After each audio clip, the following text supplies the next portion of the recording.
Hey there! If you're trying to keep tabs on the exact location of your family or friends using Google Maps, or if you need to find someone who's gone missing, you're in luck. Google Maps has some handy built-in features to help you with that. Let's dive into how you can set this up and track their locations easily. Here are the steps to track the exact location of your loved ones using Google Maps. To track someone on Google Maps, they first need to share the location with you. Here's how they can do it. Open Google Maps on their iPhone or Android device. Tap their profile picture or initials at the top right corner. Select Location Sharing from the drop-down menu that appears.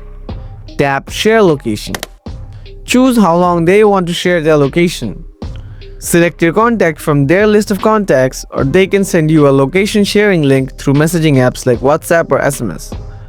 Once they've shared the location, you'll be able to see their real-time whereabouts in your Google Maps app.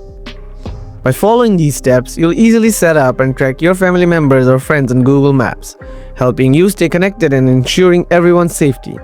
Thanks so much for tuning in, and happy tracking.